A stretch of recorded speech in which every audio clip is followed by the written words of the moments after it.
ब्रह्मसूत्रम।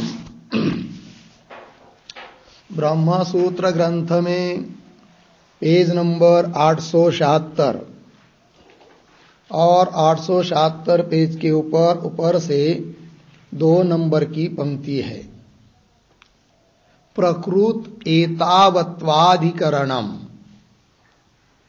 तो बात यह चल रही है तृतीय अध्याय द्वितीय पाद, और तृतीय अध्याय के द्वितीय पाद का यह 6 नंबर का अधिकरण है, और इस अधिकरण का नाम है प्रकृत एतावत्वाधिकरणम। और इस अधिकरण में सूत्र संख्या है 22 से लेकर 30 तक। ठीक है, तो चलिए फिर इस अधिकरण के भी जो 6 अंग है उसको हम लोग लिख लेते हैं। तो शीर्षक है प्रकृत एतावत्वाधिकरणम। नीचे की पंक्ति में कौंस में लिखिए ब्रह्मणः ब्रह्मणः निराकरण अविषयत्वाधिकरणम। निराकरण अविषयत्वाधिकरणम पूर्ण विराम कौंस बंद। फिर नीचे की पंक्ति में नंबर 1 संगति बराबर पूर्वाधिकरणेन सह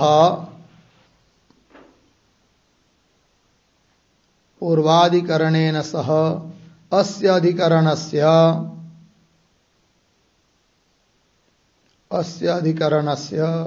आक्षेप संगति ही अस्ति। आक्षेप संगति ही अस्ति पूर्ण विराम। तथा ही पूर्वाधिकरणे यथा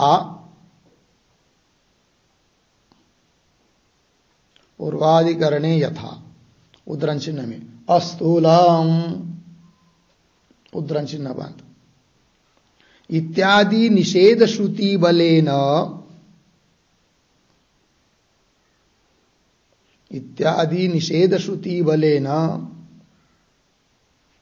ब्रह्मणि निर्विशेषत्वम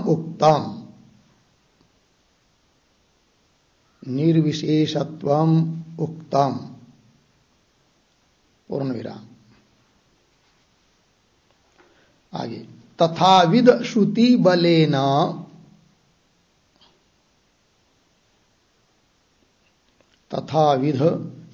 बलेन एव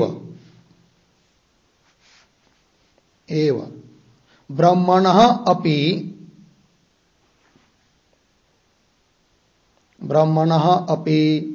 निषिद्धत्वं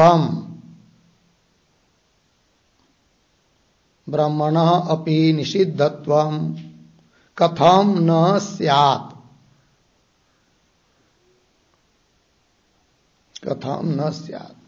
इति आक्षेप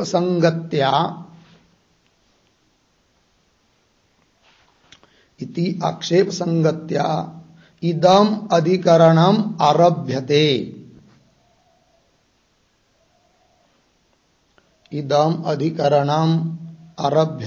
पूर्ण विराम।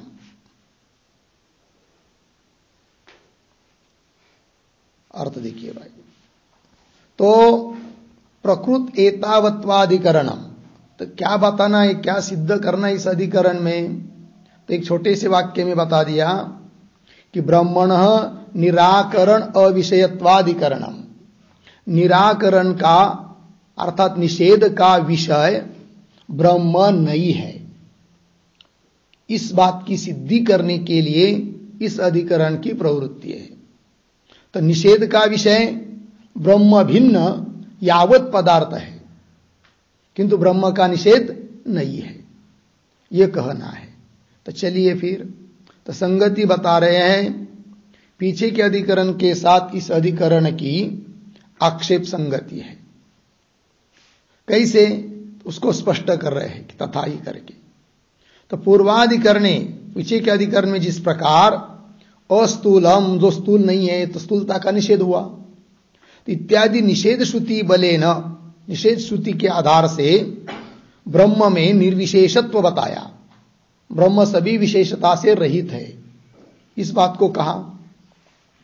तब पूर्व पक्षी कहेगा कि उसी प्रकार की श्रुति के आधार से, अर्थात निषेध परक जो श्रुति है उनके आधार से ही जैसे सविशेषता का, स्थूलता आदिकों का निषेध किया जाता है, उस प्रकार ब्रह्म का भी निषेध क्यों न किया जा सके, तो ब्रह्म का भी निषेध हो जाएगा, हो सकता है, ऐसा आक्षेप पूर्व पक्षी करता है। अतः आक्षेप संगति को लेकर इस अधिकरण का आरंभ हो रहा है, तो दोनों अधिकरणों की संगति बन गई आक्षेप संगति। फिर आगे चलते नंबर 2, विषय बराबर उद्धरण चिन्ह में द्वे वाव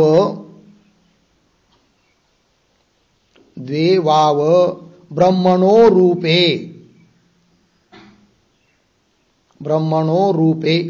मूर्तम च एव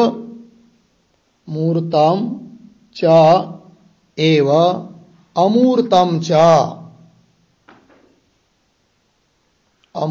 च उद्धरण चिन्ह बंद। बृहदारण्यक 2-3-1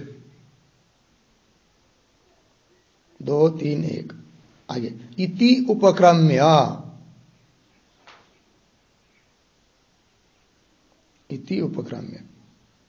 फिर उद्धरण चिन्ह में अथात आदेशो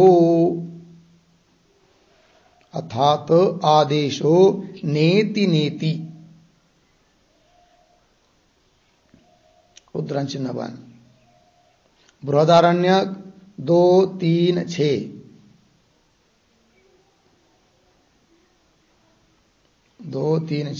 आगे इत्यादि श्रुति पर्यंतम शास्त्रम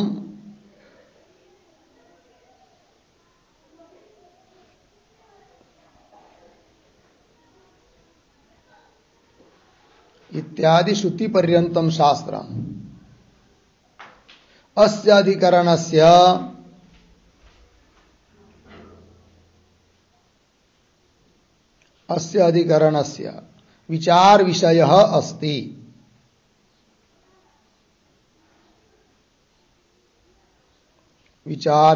अस्ति।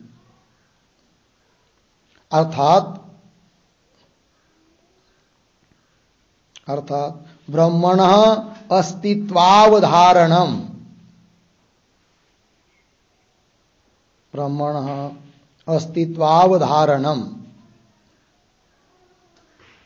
विचार विषयः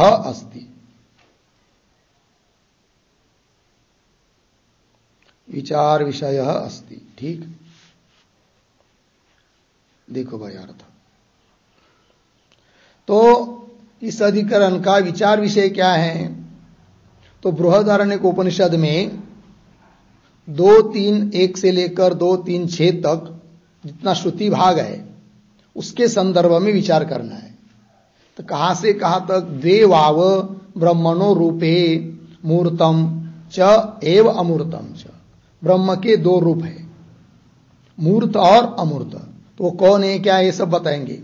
तो वहां से लेकर अथात आदेशो नेति है कि नहीं, तो इत्यादि श्रुति पर्यंत जितना शास्त्र है, श्रुति भाग है, वही इस अधिकरण का विचार विषय है। अर्थात ब्रह्मण अस्तित्वावधारणम, ब्रह्म है, इस बात का अवधारण, निश्चय करना, यही इस अधिकरण का विचार विषय है। जबकि पूर्व पक्षी अपनी बात में कहेगा कि जैसे स्थूलता आदियों का निषेध है, उसी प्रकार जगत का निषेध है, उसी प्रकार ब्रह्म का भी निषेध है, अभाव है नहीं, ऐसा कहेंगे पूर्व पक्षी।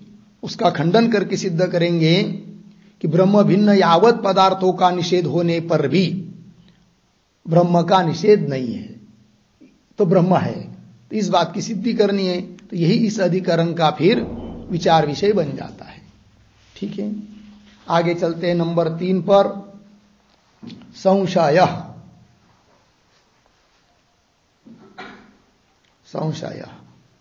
बराबर उद्धरण चिन्ह में नेति नेति, उद्धरण चिन्ह बन, इति श्रुत्या, इति श्रुत्या किम किम प्रपंचः प्रपंचः ब्रह्म च ब्रह्म च इति उभयम अपि, इति उभयम अपि निषिध्यते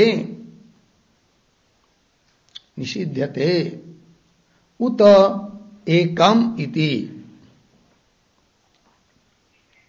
उत एकम इति पूर्ण विराम। अन्यतर निषेधे, अन्यतर निषेधे तयोः तयोः कस्य निषेधः भवति, कस्य निषेधः भवति इति संशयः जायते,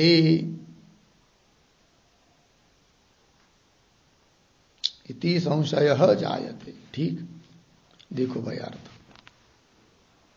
तो श्रुति कह रही है कि नेति नेति, ठीक है ना, अथा तो आदेशो नेति नेति इत्यादि। तो इस श्रुति से न इति करके जो निषेध किया है वो निषेध किसका है? अर्थात प्रपंच का निषेध है या ब्रह्म सहित प्रपंच का निषेध है, दोनों का निषेध है। मतलब प्रपंच और ब्रह्म का निषेध है या दोनों में से किसी एक का निषेध है, ये हुआ संशय। समझ लीजिए दोनों में से किसी एक का निषेध मानेंगे तो भी उन दो में से फिर किसका निषेध है? ब्रह्म का निषेध है या प्रपंच का निषेध है? ये हुआ संशय। ठीक, चलिए आगे नंबर 4 पर पूर्व पक्ष बराबर प्रपंच ब्रह्म च,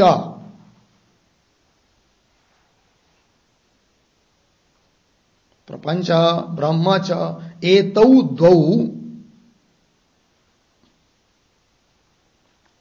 द्वौ प्रतिषेधौ स्तः, प्रतिषेधौ स्तः पूर्ण विराम। प्रथमेन नेति शब्देन,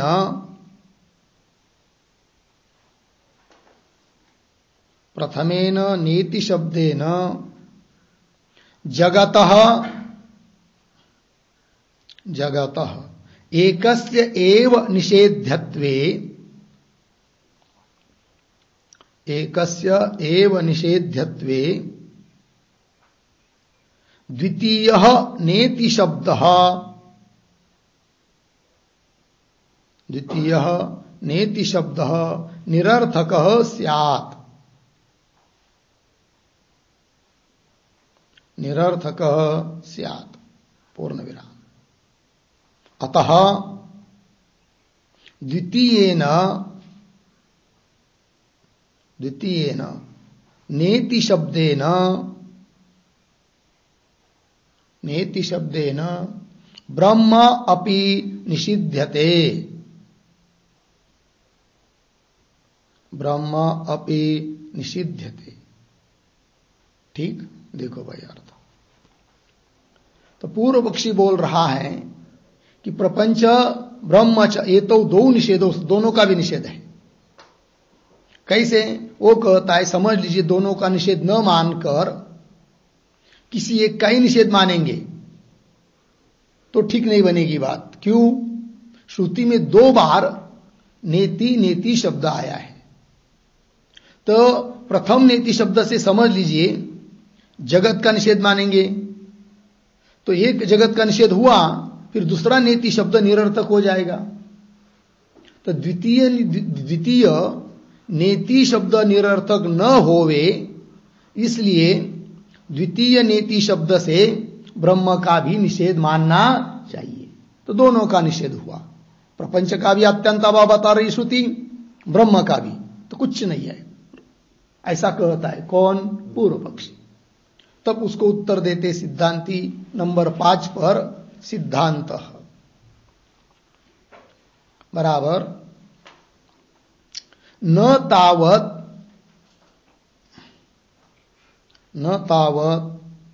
प्रपंच ब्रह्मणो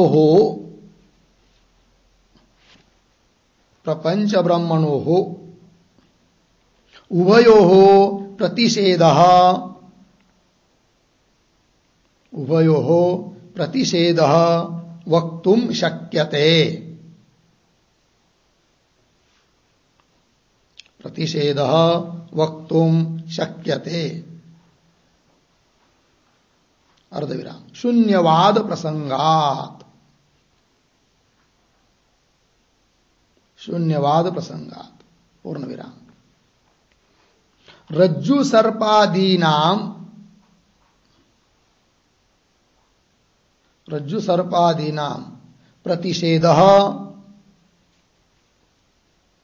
प्रतिषेधः लोके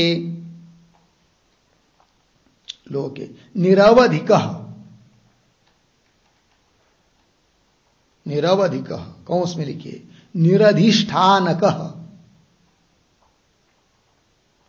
निरधिष्ठानकः कौंस बन न दृष्टः पूर्ण विराम। अतः प्रपंचस्य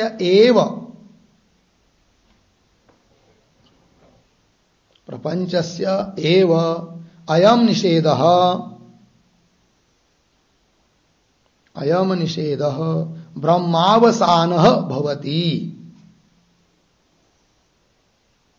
ब्रह्मावसानः भवति। अर्धविराम। न अभाव अवसानः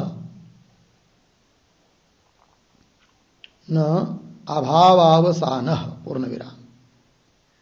आगे द्वितीयस्य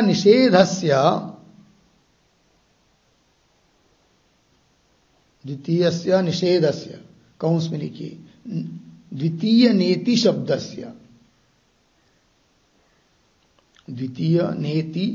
शब्दस्य कौंस बंद। आगे वैयर्थ्यम अपि नास्ति।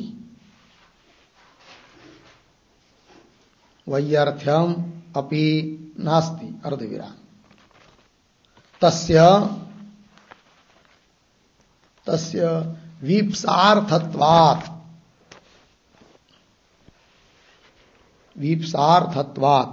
पूर्ण विराम। सत्यां च वीप्सायां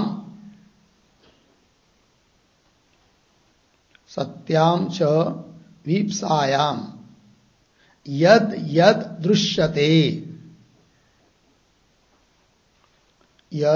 दृश्यते अर्धविराम। उद्धरण चिन्ह में इति उद्धरण चिन्ह बन। आगे शब्द निर्देशारम च इति शब्द निर्देशारम च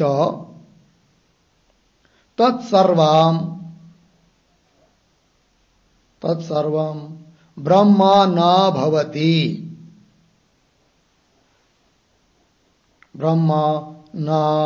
भवति इति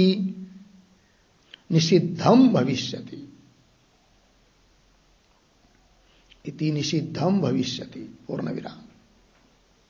आगे विना तु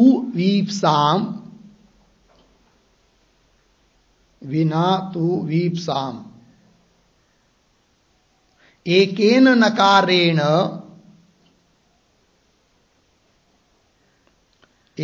नकारेण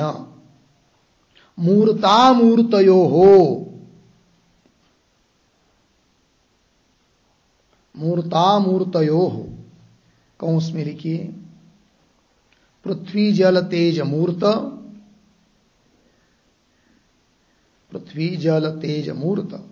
और आकाश वायु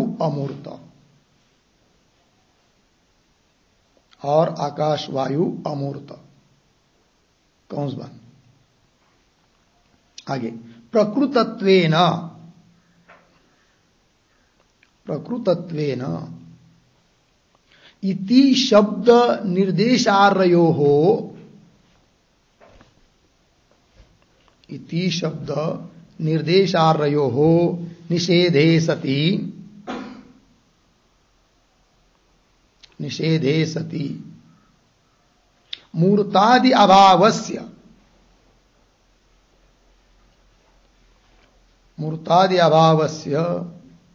मूल अज्ञानस्य च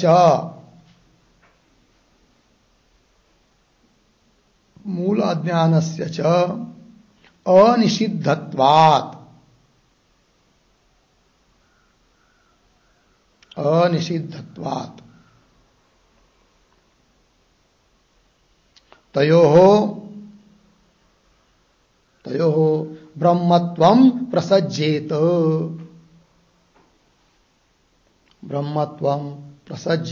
पूर्ण विराम।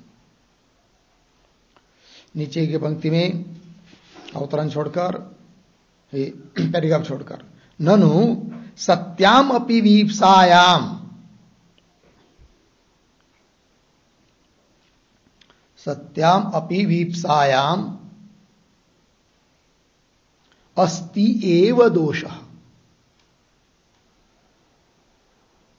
अस्ति एव दोषः पूर्ण विराम। वीप्सायाः निरंकुशत्वात्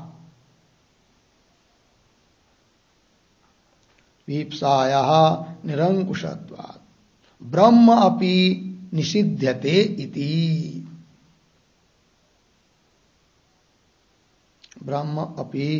निषिध्यते इति। पूर्ण विराम। आगे तन्न अर्धविराम। ब्रह्मणः दृश्यत्व अभावेन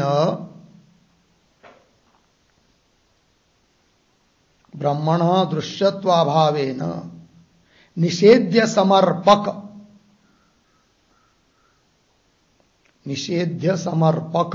इति शब्द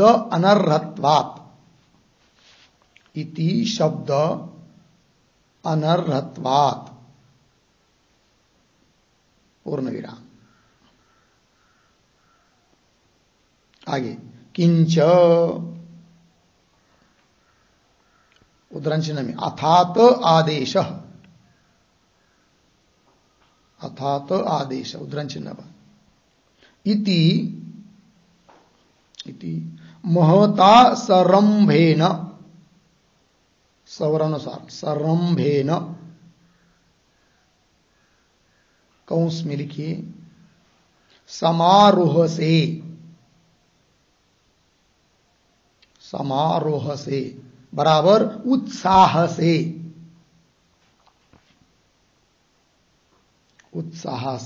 कौंस बन। आगे ब्रह्मोपदेष्टुम प्रतिज्ञाय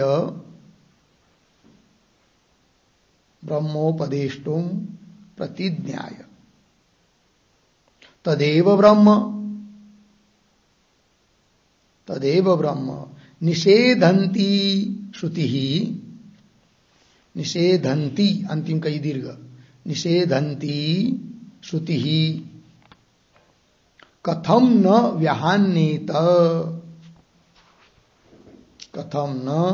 व्याहान्येत पूर्ण विराम। तस्मात् ब्रह्म न निषिध्यते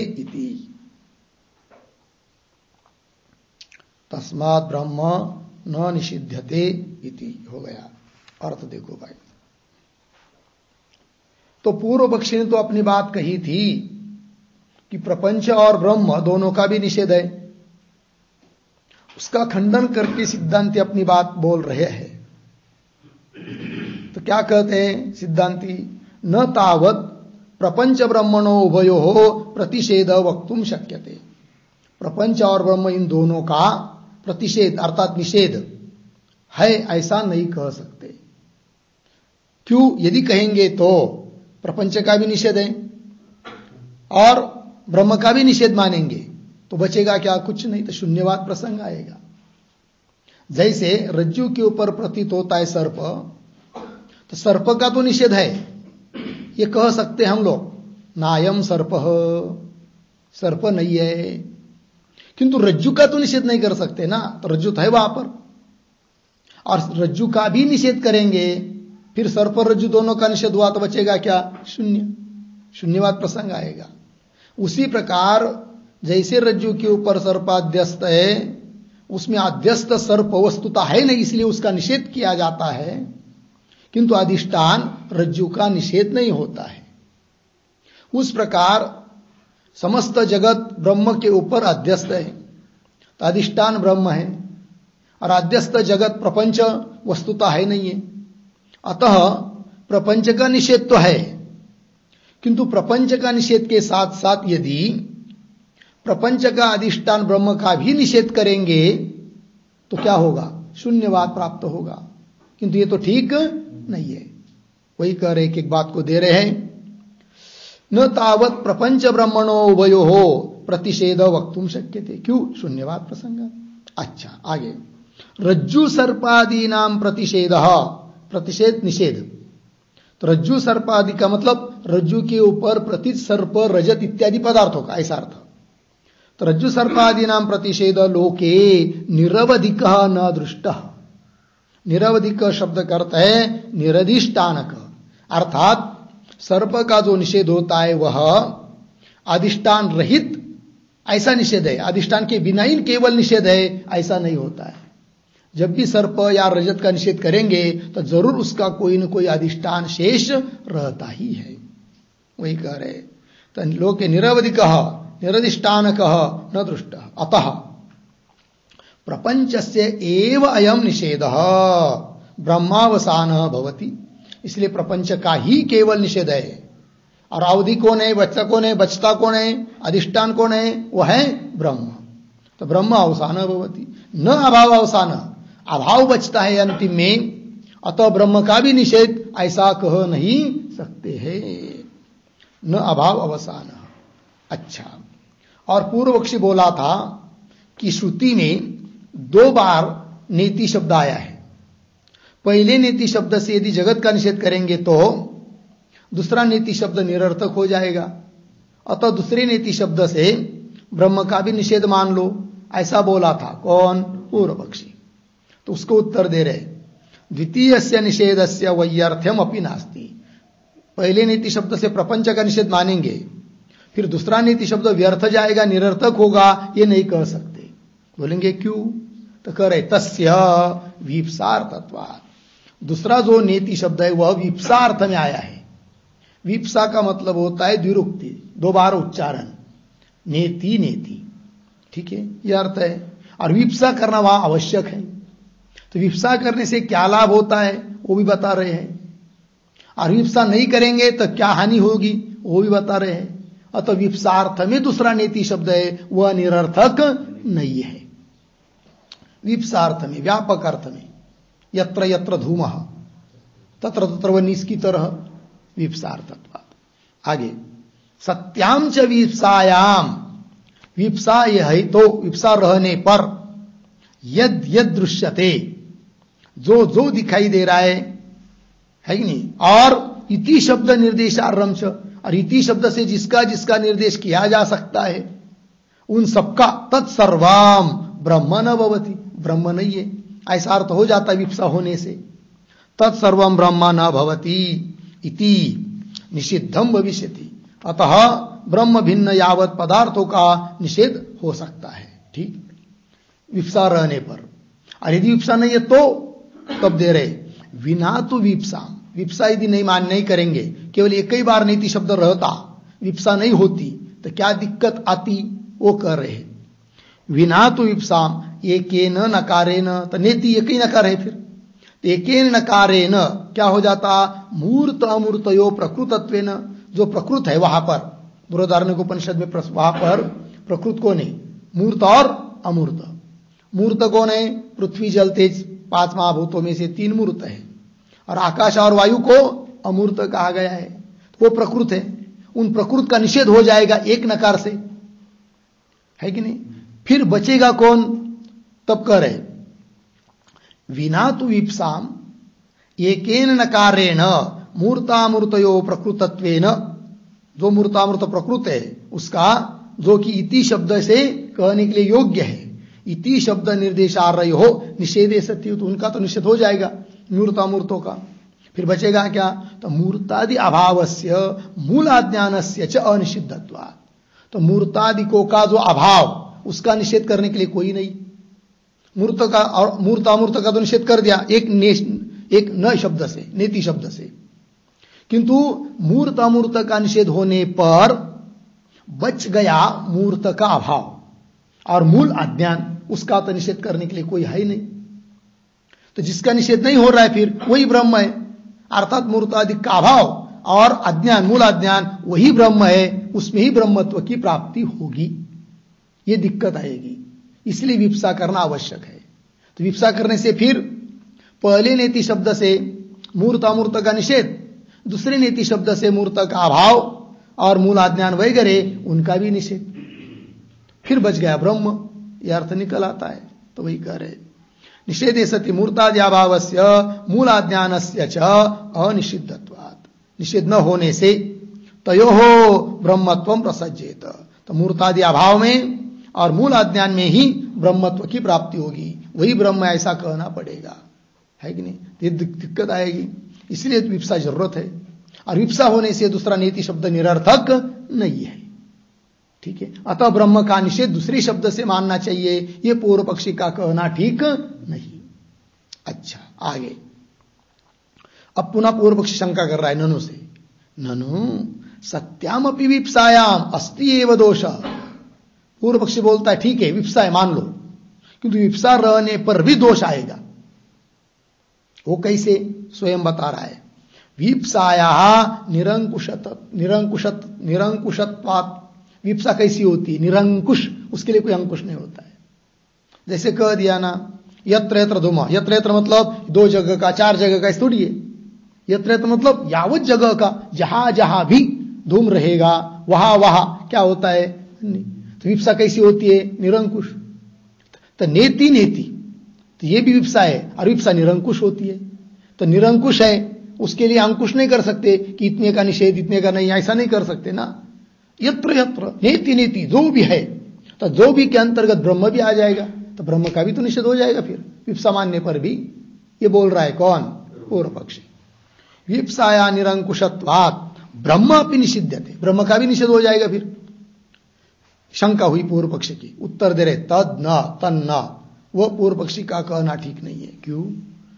ब्रह्मण दृश्यत्वाभावेन निषेध्य समर्पक इति शब्द अनर्हत्वात्, है निषेध बताने वाले जो शब्द है नेति न इति, अर्थात इति न, तो इति शब्द के अंतर्गत जो आ रहे हैं उनका निषेध, और इति शब्द के अंतर्गत कौन आते हैं? जो दृश्य हैं वो आते हैं, और ब्रह्म तो दृश्य नहीं है। अतः इति शब्द के द्वारा कहने के लिए उचित नहीं है कौन? ब्रह्म। अतः ब्रह्म का निषेध नहीं हो सकता, ये सिद्धांती बोल रहे हैं। ब्रह्मण दृश्यत्वाभावेन, ब्रह्म दृश्य न होने के कारण निषेध्य समर्पक है कौन? इति शब्द। निषेध्य समर्पक इति शब्द अनर्हत्वात्,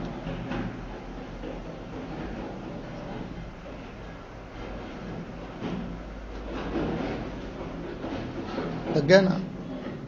देखो भाई, निषेध्य को बताने वाला जो इति शब्द है, उस इति शब्द के लिए अनर्ह है, अर्ह नहीं है, योग्य नहीं है कौन? ब्रह्म। अतः ब्रह्म का निषेध नहीं, ये कह दिया।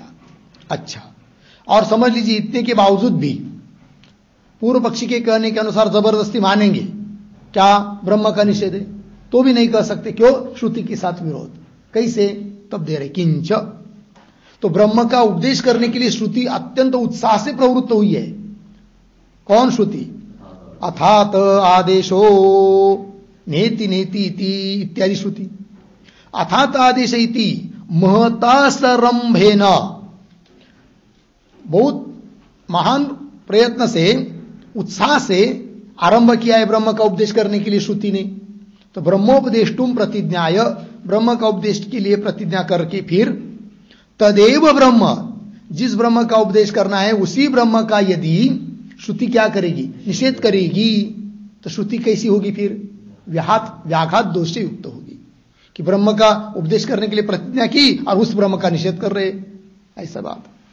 तो प्रतिज्ञा या तदेव ब्रह्म निषेधंती श्रुति, निषेध करती हुई श्रुति कथम न व्यान्येत, क्यों व्याघात दोष को प्राप्त नहीं होगी? अर्थात जरूर व्याघात दोष को प्राप्त होगी, अतः ब्रह्म का निषेध नहीं मान सकते। तस्मात् ब्रह्म न निषिध्यते, इसलिए ब्रह्म का निषेध नहीं है, ये सिद्धांति का कहना हुआ। ठीक, चलते हैं आगे। नंबर 6 पर प्रयोजनाम बराबर पूर्व पक्षे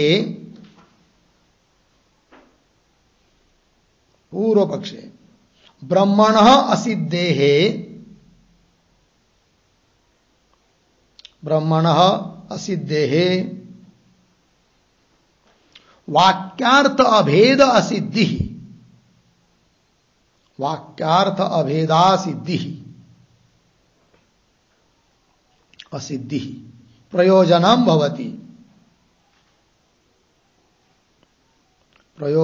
भवति पूर्ण विराम। सिद्धांते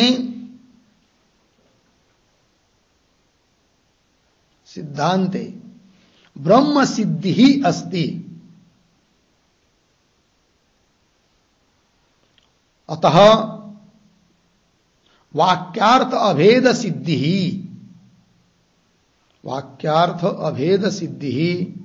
फलम भवति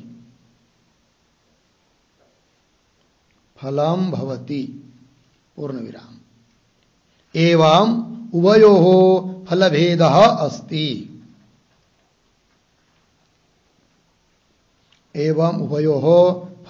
अस्ति, ठीक है, देखो भाई अर्थ। तो पूर्व पक्ष में ब्रह्मण असिद्धे, ब्रह्म ही असिद्ध है, ब्रह्म का भी निषेध मानता है पूर्व पक्षी, और ब्रह्म का ही निषेध है, तो तत्त्वमसि महावाक्य में तत्पद से कहा जाने वाला, तत्पद से लक्षित ब्रह्म, उसका ही निषेध होने से तत्त्वमसि महावाक्य के अर्थ, महावाक्य का जो अर्थ है अभेद, उस अभेद की क्या हो जाती है? असिद्धि। ये फल पूर्व पक्षी के लिए। और सिद्धांत में ब्रह्म सिद्धि अस्ति, ब्रह्म है, ब्रह्म का निषेध नहीं है, अतः तत्त्वमसि इस महावाक्य का अर्थ जो अभेद, उस अभेद की सिद्धि रूप फल है सिद्धांत पक्ष में। इस प्रकार दोनों में फल भेद भी हुआ। ठीक है, चलिए आगे। अब आगे हर एक अधिकरण का सार बताने के लिए वैयासिक न्यायमालाकार के जो 2 श्लोक होते हैं, उन श्लोकों का उच्चारण और अर्थ देख लेते हैं। ठीक, तो पहला श्लोक, ब्रह्मापि नेति नेतीति निषिद्धमथवा नहि द्विरुक्त्या ब्रह्म जगति निषिद्धेते उभे अपि।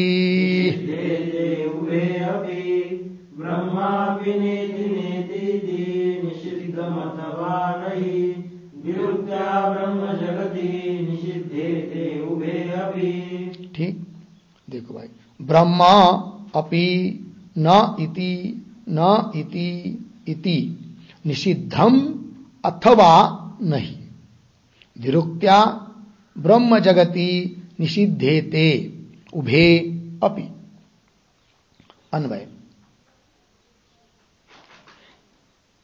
नेति नेति इति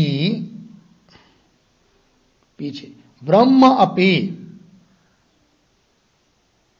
आगे निषिद्धम अथवा नहीं,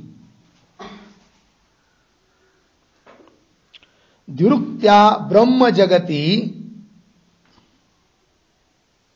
अंतिम में उभे अपि, पीछे निषिद्धेते, उभे अपि निषिद्धेते।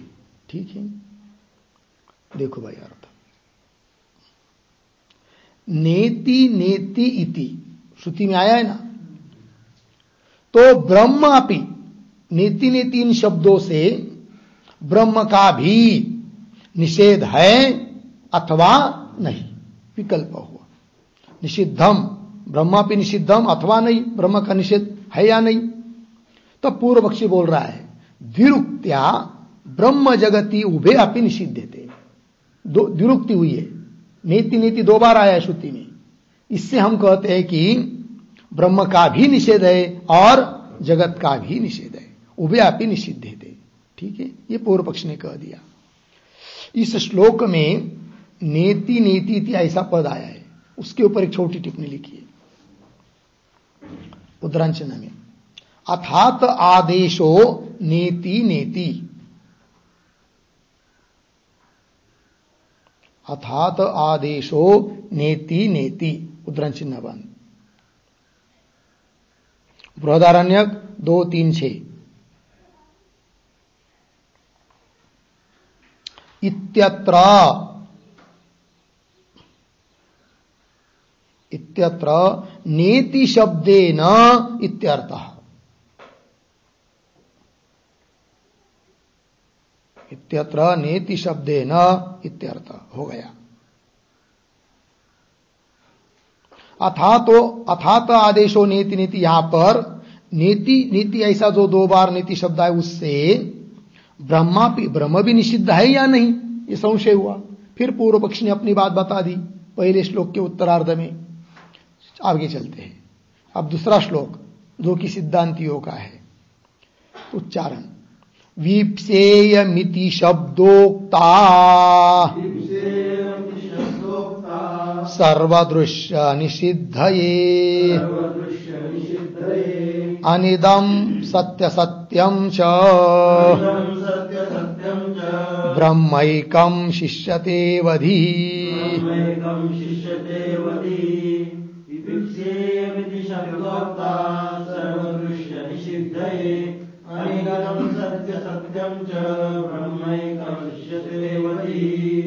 वीप्सा इयम इति शब्दोक्ता सर्वदृश्य निषिद्धये अनिदम सत्य सत्यम च ब्रह्म एकम शिष्यते अवधि।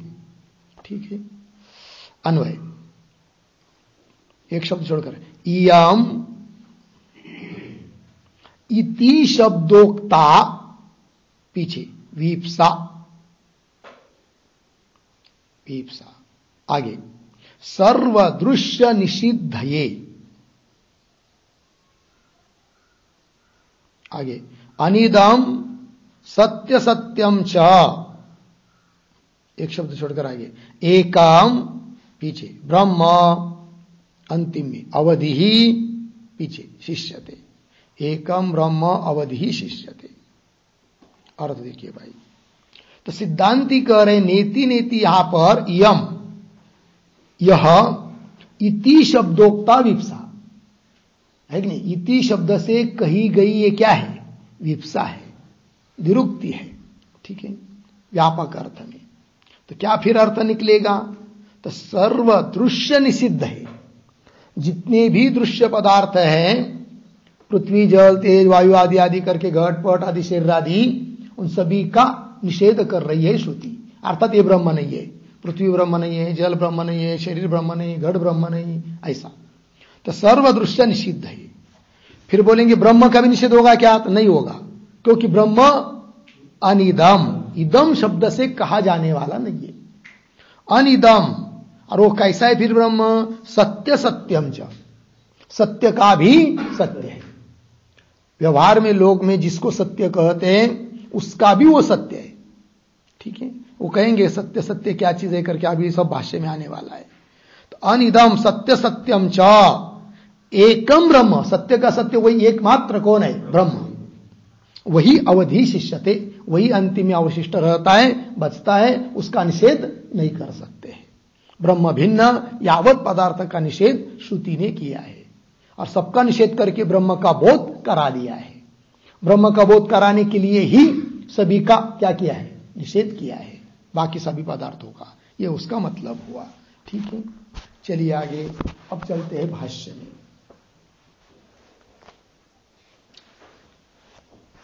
द्वे वाव ब्रह्मणो रूपे, मूर्तम च एव अमूर्तम च इति उपक्रम्य। ठीक, अब ये जो पंक्ति चालू हुई द्वे वाव इत्यादि, उसके ऊपर लिखिए विचार विषय।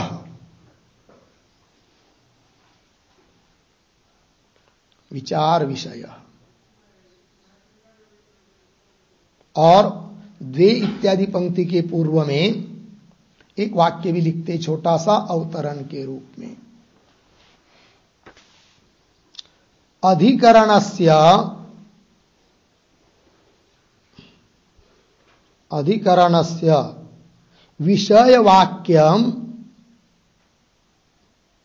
विषयवाक्यम सोपक्रमम आह।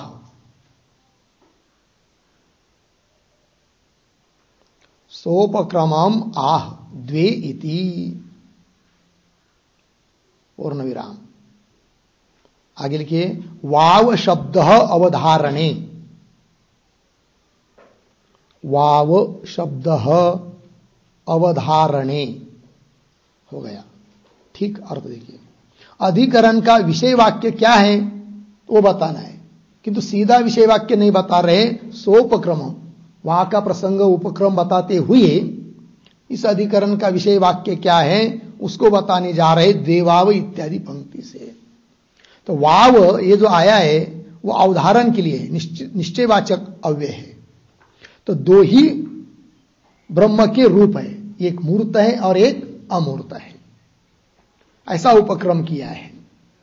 तो उपक्रम है ना, तो द्वे वाव ब्रह्मणो रूपे मूर्तम च अमूर्तम च बृहदारण्यक 2-3-1 इति उपक्रम्य, ऐसा आरंभ करके फिर आगे पंच महाभूतानि द्वैराश्येन प्रविभज्य अमूर्त रसस्य च पुरुष शब्दोदितस्य महारजनादीनि रूपाणि दर्शयित्वा पुनः पठ्यते।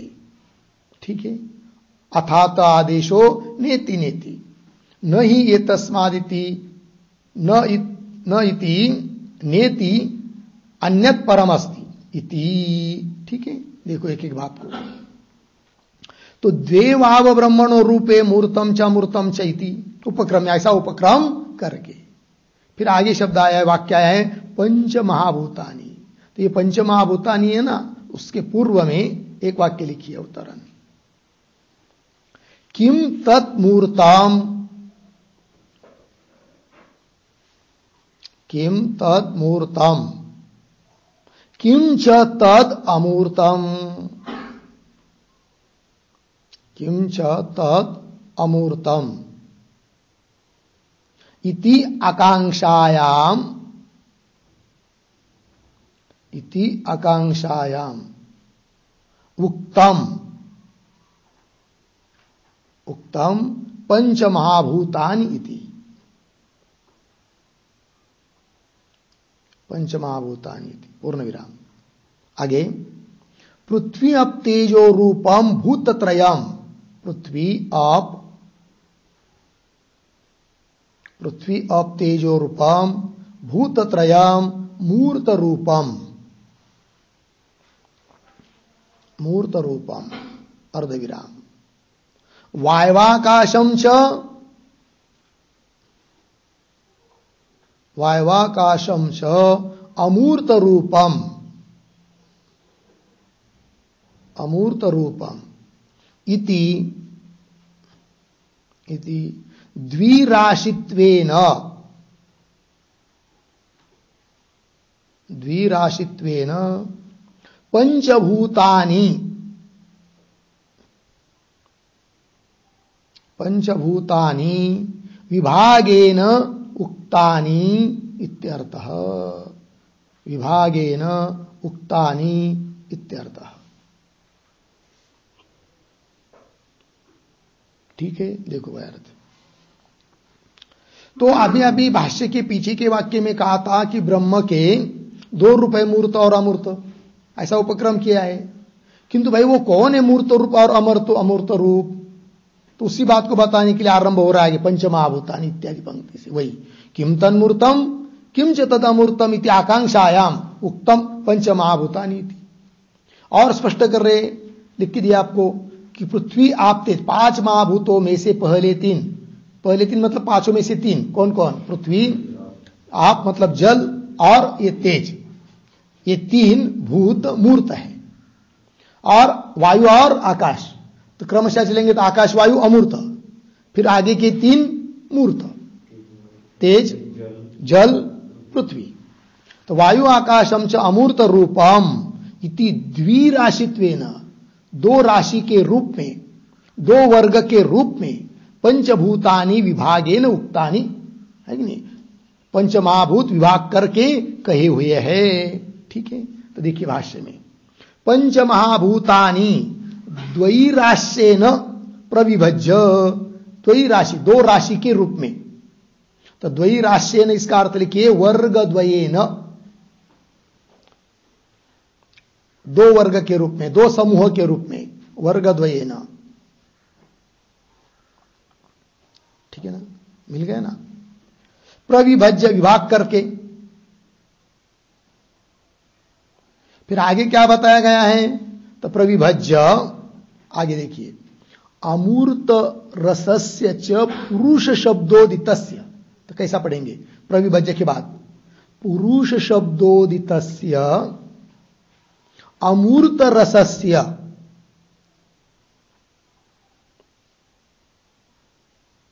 फिर आगे महारजनादीनि रूपाणि दर्शयित्वा, सरल है। ठीक है, देखो भाई, तो पंचमहाभूतों को 2 वर्ग के रूप में विभाग करके, फिर पुरुष शब्दोदित, पुरुष शब्द से कहा जाने वाला, जो कि अमूर्तों का सार है, ऐसा बताया, हिरण्यगर्भ वगैरह। फिर महारजनादीनि रूपाणि दर्शयित्वा, फिर उसके महारजनादि रूप बताए हैं। फिर ये सब प्रपंच विस्तार पूर्वक बताने के बाद फिर आगे आया है पुनः पठ्यते अथ अतः आदेशो, इसके बाद हम तुमको ब्रह्म का स्वरूप बताते हैं, ब्रह्म का उपदेश करते हैं। ये बात आई, वहां का वो बृहदारण्यकोपनिषद का ये प्रसंग है। तो यहां पर एक शब्द आया है महारजनादीनि, उसका अर्थ लिखेंगे, फिर एक बड़ी टिप्पणी लिखते हैं। महारजनम बराबर हरिद्रा,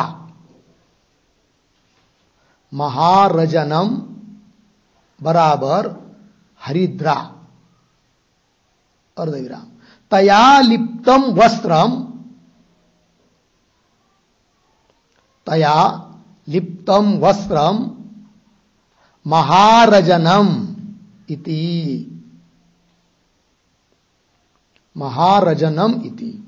ठीक है, हाँ देखो भाई, अर्थ महारजन शब्द का अर्थ होता है हरिद्र, हल्दी।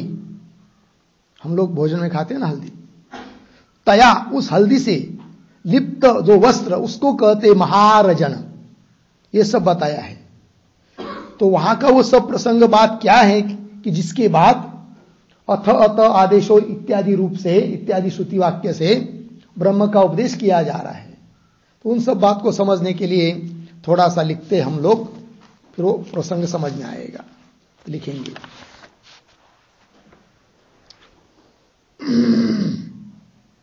उद्धरण चिन्ह में द्वे वाव ब्रह्मणो रूपे,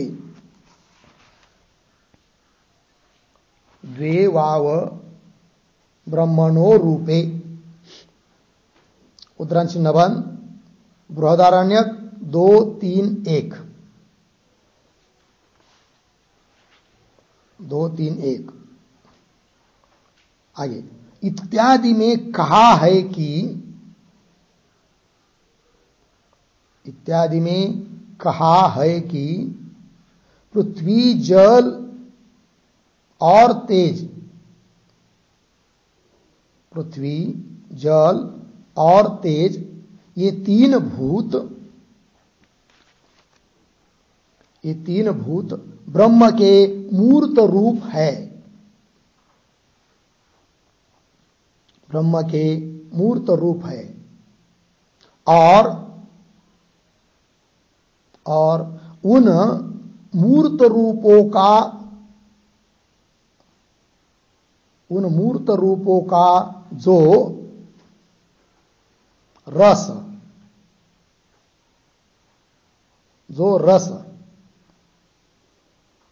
बराबर सार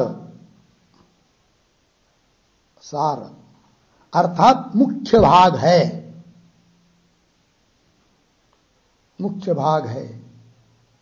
वह यह सूर्यमंडल है।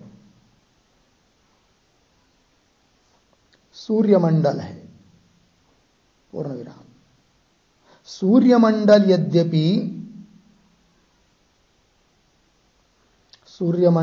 यद्यपि तेजो रूप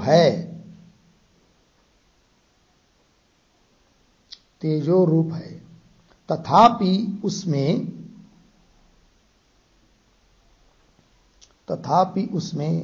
अन्य भूतों का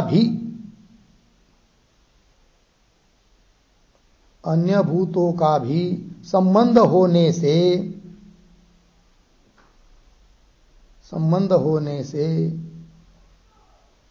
सूर्यमंडल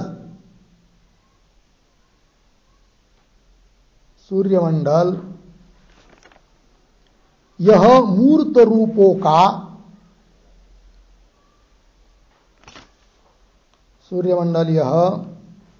रूपों का अर्थात तीन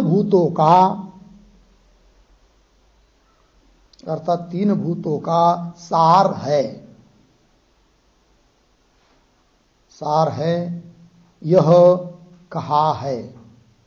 यह कहा है मतलब बताया है। पूर्ण विराम। और वायु तथा आकाश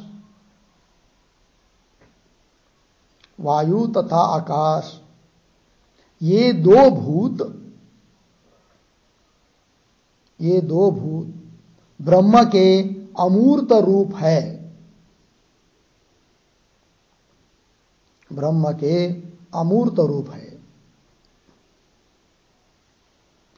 और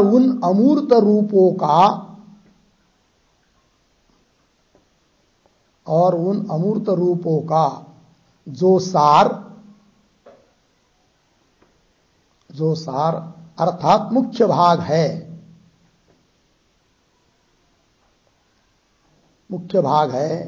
वह सूर्यमंडलस्थ पुरुष है।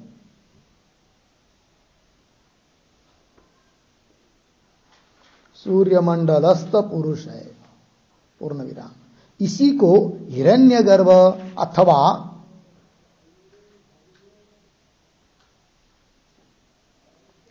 को हिरण्यगर्भ अथवा लिंगात्मा कहते हैं।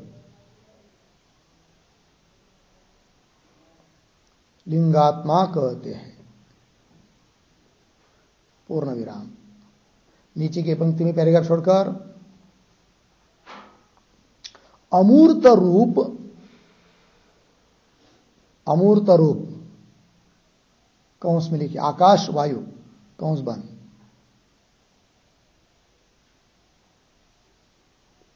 आगे दृष्टिगोचर होता नहीं है।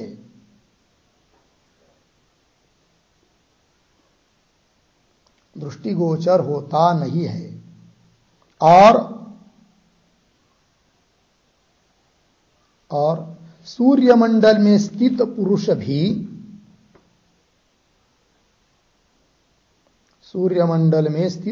भी दृष्टिगोचर नहीं होता है।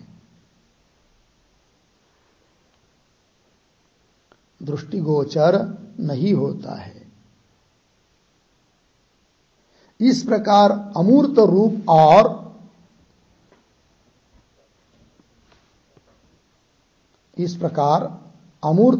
और इस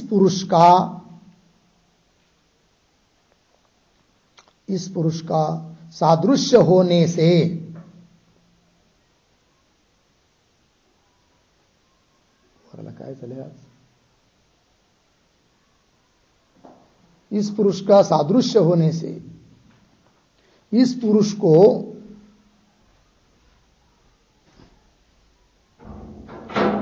को अमूर्त का सार कहते हैं।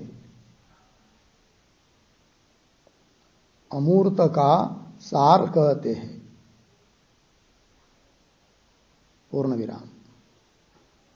पैराग्राफ छोड़कर इस प्रकार आदिदैवक आदिदैविक, इस प्रकार आदिदैविक अर्थात देवताओं के संबंध से कहकर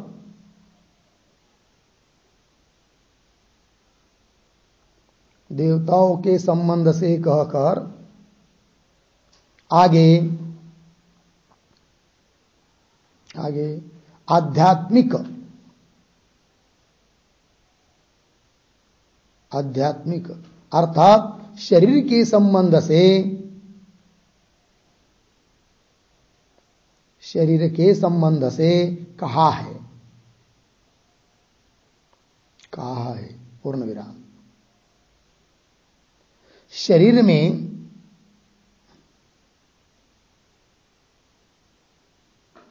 में पृथ्वी, जल और तेज, पृथ्वी जल और तेज ये तीन भूत मूर्त रूप है। ये तीन भूत मूर्त रूप है। और नेत्र में विद्यमान बुबुल,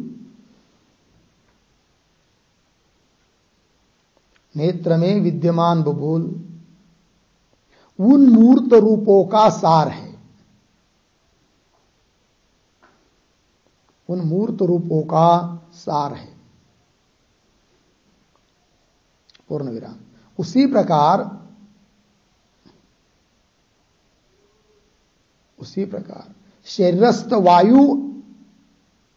शरीरस्थ वायु अर्थात प्राण और आकाश, प्राण और आकाश ये अमूर्त रूप है। ये अमूर्त रूप है। और नेत्रस्थ पुरुष, नेत्रस्थ पुरुष उन अमूर्त रूपों का सार है। उन अमूर्त रूपों का सार है।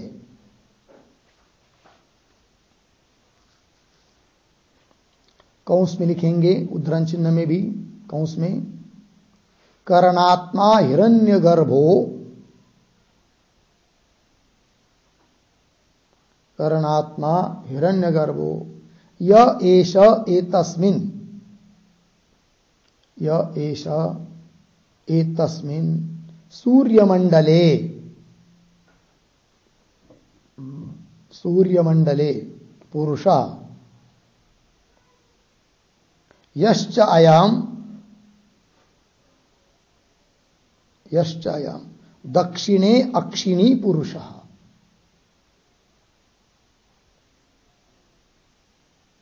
दक्षिणे अक्षिणी पुरुषः। पूर्ण विराम। उद्धरण चिन्ह बंद, कौंस बंद। पैराग्राफ छोड़कर नीचे के पंक्ति में, जिस प्रकार लोक में,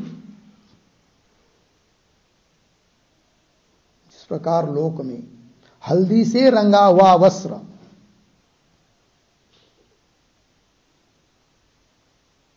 हल्दी से रंगा हुआ वस्त्र, अर्धविराम, सफेद कंबल, सफेद कंबल तथा तथा इंद्रगोप नाम का,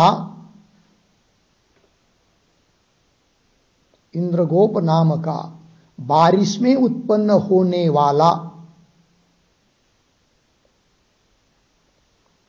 बारिश में उत्पन्न होने वाला एक प्रकार का लाल सा कीड़ा, लाल कीड़ा,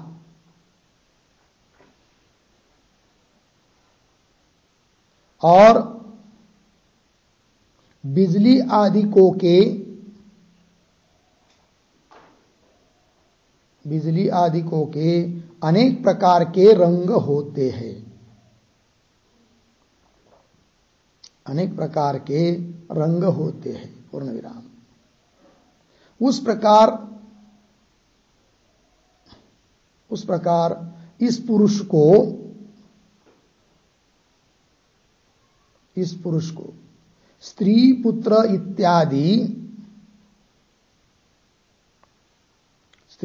इत्यादि अनेक विषयों के संबंध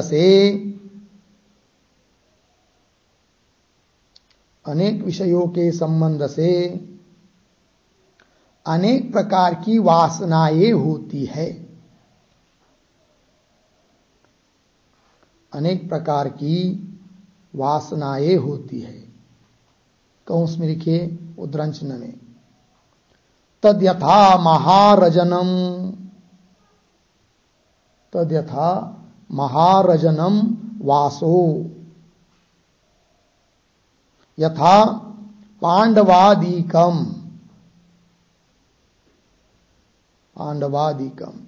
यथेन्द्र गोप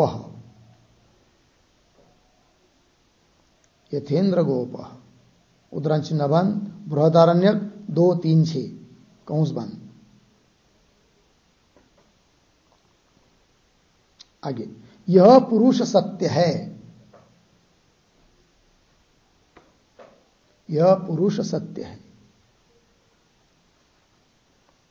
अब इस सत्य का भी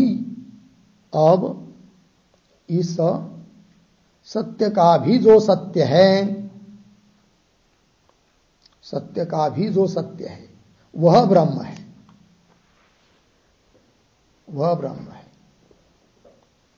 पूर्ण विराम। उसका स्वरूप कहना है,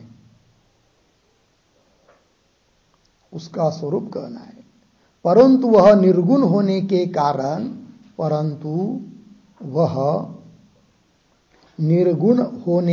कारण उसके बारे में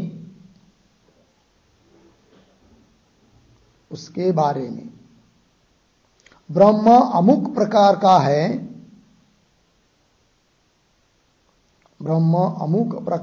है, इस प्रकार विधि मुख से कहना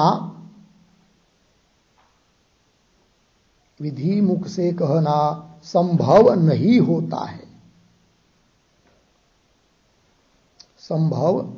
होता है, पूर्ण विराम। अतः श्रुति ने उद्धरण चिन्ह में नेति उद्धरण चिन्ह बंद, इस प्रकार निषेध मुख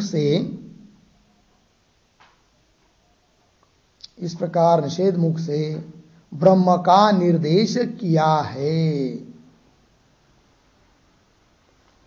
निर्देश किया है। ठीक है, देखो भाई कैसा वहां उपक्रम हुआ है वो देखिए। तो बृहदारण्य उपनिषद में आता है, द्वे वाव ब्रह्मणो रूपे इत्यादि कहा गया है, अर्थात ब्रह्म के 2 रूप बताए हैं, मूर्त और अमूर्त।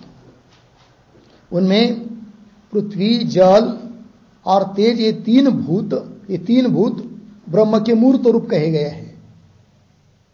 और उन मूर्त रूपों का सार अर्थात रस, सार, मुख्य भाग वह है सूर्यमंडल। तो ब्रह्म के 2 रूप है, मूर्त अमूर्त। मूर्त कौन? पृथ्वी, जल, तेज, और उनका सार अर्थात मुख्य भाग सूर्यमंडल, मूर्तों का। इतनी बात लगी। तो कोई कहेगा भाई सूर्यमंडल तो तेज रूप है, उसको 3 भूतों का सार कैसा कह रहे हो? तो वो भी बता दिया। तो सूर्यमंडल यद्यपि तेजो रूप है, तथापि उसमें अन्य भूतों का भी संबंध होने से कुछ अंश में अन्य भूतों का भी संबंध है, इसलिए सूर्यमंडल यह कैसा हुआ? मूर्त रूपों का अर्थात 3 भूतों का सार है, मुख्य भाग है, यह कहा गया। ये हुआ मूर्त के बारे में। फिर ब्रह्म का दूसरा रूप है अमूर्त। वो कौन है? वायु और आकाश। ये 2 भूत ब्रह्म के अमूर्त रूप है। और उन अमूर्त रूपों का भी कुछ सार भाग है, मुख्य भाग है। वो कौन? सूर्यमंडलस्थ पुरुष। उसको हिरण्यगर्भ कहते, लिंगात्मा कहते। ठीक, तो क्या क्या बात हुई? ब्रह्म, उसके दो रूप मूर्त और अमूर्त। मूर्तों का सार भाग सूर्यमंडल और अमूर्तों का सार भाग उस सूर्यमंडल में स्थित हिरण्यगर्भ, लिंगात्मा जिसको कहते हैं। ठीक है, अब आगे अमूर्त रूप, अब अमूर्त रूप दृष्टिगोचर होता नहीं है, आकाश और वायु दिखता नहीं है, और सूर्यमंडल में स्थित जो पुरुष है हिरण्यगर्भ वो भी दिखता नहीं है। इस प्रकार अमूर्त रूप इस पुरुष का सादृश्य होने से सूर्यमंडल में स्थित जो हिरण्यगर्भ रूप पुरुष है उसका और अमूर्त रूपों का क्या है? सादृश्य है। सादृश्य होने के कारण इस पुरुष को कह दिया क्या कि अमूर्तों का यह सार है। तो ब्रह्म के दो रूप हुए मूर्त अमूर्त। मूर्त का सार बता दिया सूर्यमंडल और अमूर्तों का सार बता दिया सूर्यमंडलस्थ पुरुष हिरण्यगर्भ। ठीक है, तो इस प्रकार ये आदिदैविक अर्थात देवताओं के संबंध में वहां पर बताया है। फिर उस बात को बताने के बाद फिर आगे आध्यात्मिक बताया है। आध्यात्मिक अर्थात शरीर के संबंध से कहा है, तो वैसी उसी प्रकार से ब्रह्म के दो रूप मूर्त अमूर्त। तो ये हम लोगों का जो शरीर है, इसमें शरीर में पृथ्वी जल और तेज ये तीन भूत क्या है? मूर्त रूप है। और उनका सार भाग क्या है? फिर नेत्र में विद्यमान बुबुल ये मूर्त रूपों का सार है इधर शरीर के संबंध में। उसी प्रकार शरीर में विद्यमान जो वायु, वायु अर्थात प्राण, और आकाश ये क्या है? अमूर्त रूप है। ये शरीर में अमूर्त रूप भी है वायु और आकाश। और उसका सार भाग क्या है फिर? तो नेत्रस्थ पुरुष, तो बुबुल तो हुआ मूर्तों का सार, और उन बुबुल में नेत्र में स्थित जो पुरुष वो हुआ अमूर्त का सार। पुरुष शब्द से कहा जाने वाला जीवात्मा अमूर्त रूपों का सार है। बोलेंगे किसके आधार पर ये सब बोल रहे हो? तो श्रुति दी, करणात्मा हिरण्यगर्भ, इंद्रिय स्वरूप हिरण्यगर्भ, ये तस्मिन् सूर्यमंडले, जो इस सूर्यमंडल में स्थित है। पुरुषश्च अयम दक्षिणे अक्षिणी, और इधर शरीर के संबंध में दक्षिणे अक्षिणी पुरुष, यह सार है शरीर में विद्यमान मूर्त रूपों का। ये कहा दिया शरीर में विद्यमान मूर्त रूपों का सार बुबुल और नेत्रादिक, और शरीर में विद्यमान अमूर्त रूपों का सार पुरुष।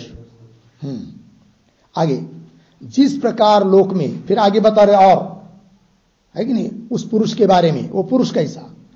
तो जिस प्रकार लोक में दृष्टांत दिया गया है, तीन दृष्टांत दिए है।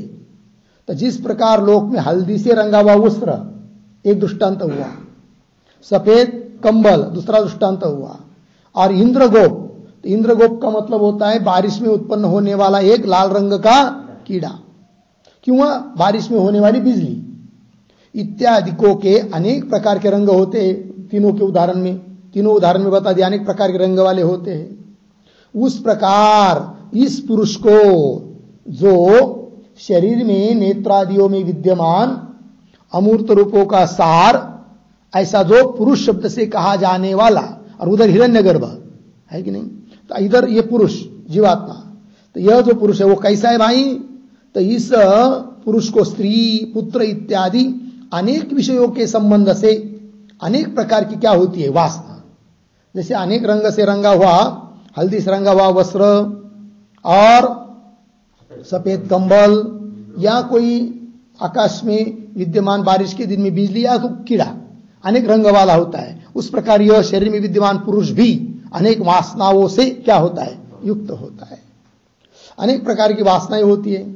और ये बताया वो श्रुति कौन है? तद यथा महारजनम वासो यथा पांडवादिकम यथेन्द्र गोप। ये आगे, और ये जो पुरुष है ना, यह सत्य है। अब ये तो सत्य है, अब इस सत्य का भी एक सत्य है, और वह है ब्रह्म। उस ब्रह्म का बोध कराना है। ठीक है, क्योंकि ये जो शरीर आदि में विद्यमान पुरुष है वो तो औपाधिक है, वो सत्य है, किंतु उसका भी सत्य, वास्तविक सत्य कौन है? ब्रह्म तत्व है, वही कहना है। अभी सत्य का भी जो सत्य है वह ब्रह्म है, और उसका स्वरूप कहना है, तो उसका स्वरूप बताना है। किंतु जिस ब्रह्म को बताना है वह ब्रह्म निर्गुण होने के कारण कोई उसमें गुण क्रिया जाति कुछ नहीं है, इसलिए उसके बारे में विधि मुख से नहीं बोल सकते कि इस प्रकार का ब्रह्म है।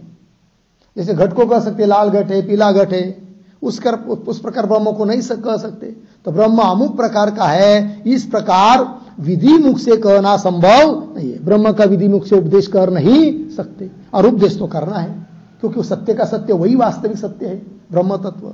अतः श्रुति ने आरंभ कर दिया, अतः नेति नेति, ये सब विस्तार पूर्वक बताया। मूर्त रूप, अमूर्त रूप, मूर्तों का सार, अमूर्तों का सार, देवता के संबंध में, शरीर के संबंध में, फिर दृष्टांत देकर यह पुरुष कैसा होता है, अनेक वासनाओं से युक्त होता है, वह सत्य है, किंतु उसका भी एक सत्य और सत्य है, वो है ब्रह्म, और उसका बोध कराना है, और वो तो निर्गुण है, विधि मुख से तो कर नहीं सकते। अतः श्रुति ने आरंभ किया, पुनः पठ्यते, भाष्य में आया है ना, महारजनादीनी रूपाणी दर्शयित्वा, इन सभी रूपों को दिखाकर पुनः पठ्यते, अथ आदेशो नेति नेति, तो ब्रह्म का उपदेश करना चालू कर दिया। वही करे, इस प्रकार निषेध मुख से ब्रह्म का निर्देश श्रुति ने किया है। लग गया पंक्ति? चलिए भाई, तो आगे चलिए भाष्य में, पुनः पठ्यते, अतः आदेशो नेति नेति न ही एतस्मात् इति नेति अन्यत् परम अस्ति इति, ये श्रुति है। श्रुति के पदों का थोड़ा अन्वय करेंगे, फिर अर्थ लिखते हैं।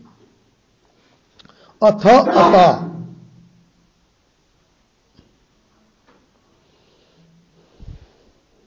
हो गया ना जी? अथ अतः, उसके बाद एक शब्द छोड़कर नेति नेति,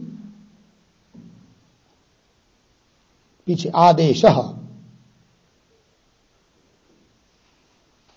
फिर उत्तरार्ध में आगे जाएंगे, वहां पर भी एक शब्द आया है नेति, उसके पीछे इति, उसके पीछे एतस्मात्, फिर अंतिम में अन्यत् परम, फिर थोड़ा सा पीछे 2-3 शब्द पीछे न ही, अंतिम में अस्ति इति। ठीक है, चलिए इस श्रुति का भी थोड़ा अर्थ लिख लेते हैं हम लोग। प्रतीक अथ, अथ बराबर सत्यात् पदात्मक प्रपंच उक्त्यनंतरम,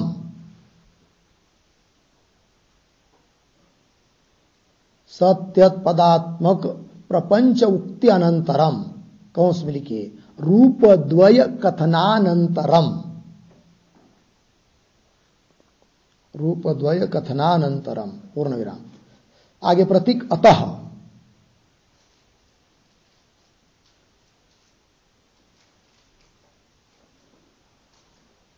ठीक है, आगे प्रतीक है अतः बराबर उक्त आरोपस्य, उक्त आरोपस्य निषेधार्थत्वात्, निषेधार्थत्वात्, फिर आगे प्रतीक आदेशः बराबर नेति नेति इति, नेति नेति इति निषेधेन उपदेशः क्रियते, निषेधेन उपदेशः क्रियते इत्यर्थः, पूर्ण विराम।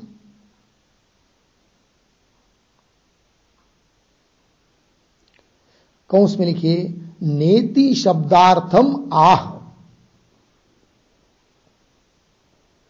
नेति शब्दार्थम आह नहीं इति, पूर्ण विराम कौंस बंद। आगे प्रतीक एतस्मात् बराबर आत्मनः, आत्मनः अन्यत् नास्ति,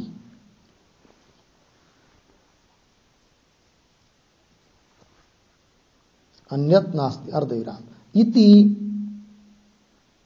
नेति उच्यते, नेति उच्यते इत्यर्थः। पूर्ण विराम।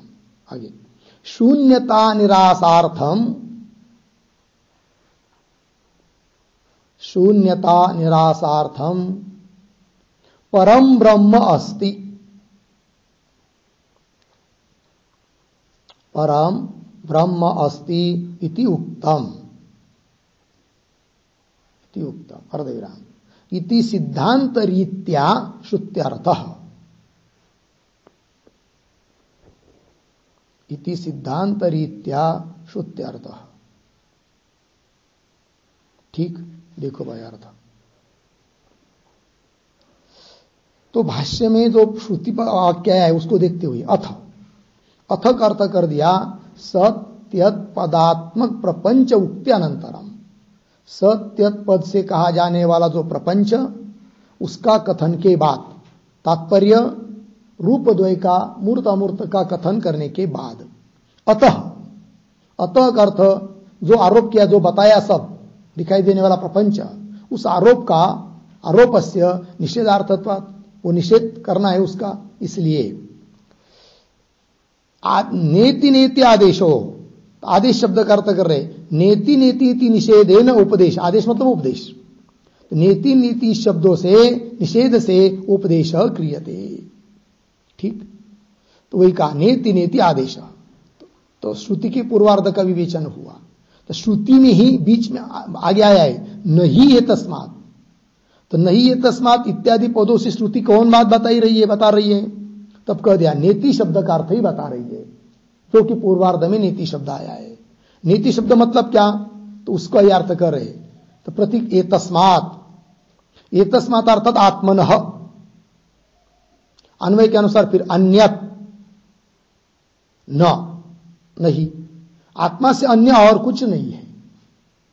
इति, यह बात, नेति इति श्रुति में आया है, नेति इति मतलब नेति शब्द से कहा, कही जा रही बात क्या, इस आत्मा से और कुछ नहीं है। फिर क्या है जी, तो आगे शून्यता निरासार्थम परम ब्रह्म अस्ति, है कि नहीं। देखो भाई, नेति इति मतलब श्रुति में नेति शब्द से एतस्मात् अन्यत् परम न अस्ति, इस आत्मा से अन्य दूसरा कोई पर नहीं है, आत्मा ही पर है, वही सबसे श्रेष्ठ है। ठीक है, तो शून्यता निरासार्थम परम ब्रह्म अस्ति इति उक्तम, इस प्रकार सिद्धांत के अनुसार श्रुति का क्या हुआ, अर्थ हुआ। ठीक है, तात्पर्य क्या, श्रुति नेति नेति इन शब्दों से यावत आरोपित प्रपंच का निषेध करके ब्रह्म तत्व का बोध करा रही है। इतनी बात हुई। आगे चलिए, तत्र कह अस्य प्रतिषेधस्य विषयः इति जिज्ञासामहे। अब क्या बात बतानी है, तो ये जो तत्र इत्यादि पंक्ति है उसके पूर्व में एक छोटा वाक्य लिखते हैं अवतरण के रूप में, अत्र निषेध्य विशेष, निषेध्य विशेष अनुपलम्भात, अनुपलम्भात संशयम आह, संशयम आह तत्र इति। ठीक है, तो ऊपर तो श्रुति बता दिया, अथ आदेशो नीति नीति इत्यादि, तो निषेध किया जा रहा है, किंतु निषेध विशेष तो उपलब्ध नहीं हो रहा है कि अमुक चीज का निषेध, अमुक चीज का निषेध। तो निषेध विशेष अनुपलम्बात, उपलम्ब प्रतीत न होने के कारण संशय हो रहा है।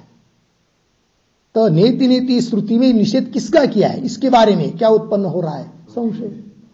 फिर उस संशय का स्वरूप क्या है, वो सब आगे तत्र कस्य प्रतिषेधस्य विषय इति जिज्ञासा में इत्यादि पंक्ति से आ रहा है। फिर उसकी बहुत चर्चा होगी, फिर पूर्व पक्ष आएगा, फिर सिद्धांत पक्ष आएगा। उन सभी बातों का विचार हम लोग कल करेंगे। ओम पूर्णमदः पूर्णमिदं पूर्णात् पूर्णमुदच्यते पूर्णस्य पूर्णमादाय पूर्णमेवावशिष्यते। ओम शांति शांति शांति।